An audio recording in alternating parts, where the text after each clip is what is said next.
extended Torey on 1 year at $3.4 million, and Reilly 2 years at $3.425 million. These are two good young players. Obviously, there's the contract impasse at the beginning of the year. These are players we've always liked and have a bright future for us. Term was important. It's shorter term. It gives us more flexibility, and it gives them more flexibility as far as performing on a short-term platform and becoming more of a fixture with us going forward.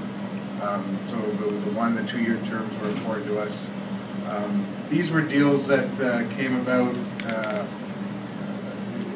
The ideas and the philosophies came about a little bit more after we signed the 1 year deals, and later in the winter, early spring, we started, not spring, but end of January, February, we started talking more. But they weren't very hard to bring together with the existing comparables out there, and these are two good young players, two good young people, and happy to get them done.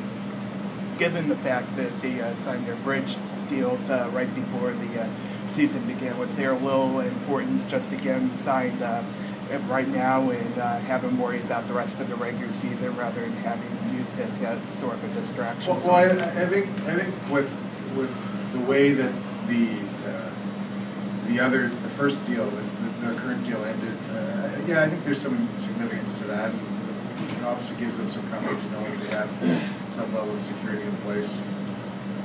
With the Sagan deal, do you remember you said at the time you were kind of overhauling your right wings? Now you've gotten to a point where you've got 3 good young right wings on pretty manageable dollars. Are you satisfied with where that process is? Well, it's and whether Reilly or Louis or whomever, and maybe end up on the left side with the current edition. Yeah, I was referring to Brett. Sorry. Yeah. Am I satisfied? You got to see how we play going forward, and there's always, you want to add some speed, you want to add some shooting ability, you also want to add some heaviness. So all those things go into the decision-making process, go into the evaluation process. But we've got some good young players on the right side. These guys have gone almost hand in hand from the business aspect of it. And when you announce these, and you announce that Reilly's a 2 year deal and Torey's a 1 year deal, how does that work when you're dealing? Why are they different? Yeah, and how do they? Well, it was more about you'll have to talk to each of them, but I know Torey. If you see Torey's minutes have gone up this year, and with Torey it's about defending at a higher level because we know he can really move pucks and put up points, and Torey wants to prove that he can play those higher end minutes, and I think he can, but this gives a good platform for it. So he's 1 year, shows what he can do this year and next year, and then you see where he fits as far as maybe a top 4. Like right now, if you just look at minutes, from the outside you'd say he's not a top 4 guy, but he's close. So with Reilly, I think again you'd have to ask him, but that's what he wanted. I'm okay with doing that. He's playing in our top 6, and I know he's had a little bit of a struggle for a short period of time here, but he's a good young player who's only to get better. Timing-wise, was there a desire to get it done before the playoffs, before the season was over on your part? Was there some urgency there? It was not really. It was just, these were 2 that I wanted to get done because the way that they finished with the 1 year deals. I do like the players. I do like the people, and so I kind of felt an obligation to get these ones done. You mentioned Reilly's struggles. He has 14 goals in the last 92 games.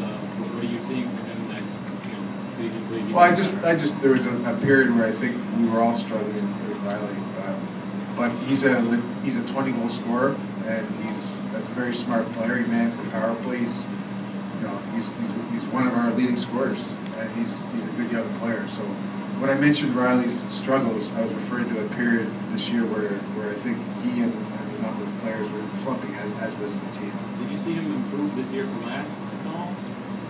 Yeah, I did. You didn't. How? You're shaking your head. You're prefacing it with a nod. The numbers don't look like he's improved. Well, he hasn't got the numbers that he had last year. Yeah. Where do you stand with Dougie? Have there been any Not going to comment on any negotiations, but nothing that is going on right now. How much of a concern is that overall? I mean, you do still have a number of guys who are restricted or going into unrestricted free agency, but just sort of the overall I just, picture. you know, like you try and get these people done, you try and, you know, we're going to assess over the course of the remainder of the year and as to who we're going to keep and as to who we're not going to keep. And I don't have, you have future rights for a reason. You're able to have to buy some time as far as doing these things. So that's the way I'm going to approach the rest of these restricted and unrestricted players. Any deal that you guys do at this point might get criticized, but when you look at Reilly at 3.4, do you think the league's gotten to a point where that's kind of the going rate for a 20-goal guy? Well, it is. I mean, if you go through the comparables, it is. It's what it stands. Is there an aspect at all that they took maybe lesser money this year that you felt like you weren't done anything future negotiations? You talking about Reilly's deal? Torey and Reilly just they had to take certain contracts for this season. So what was the question? What did that factor in at all into? Well, it's more about where we both have arbitration, so it's more about where they land that way.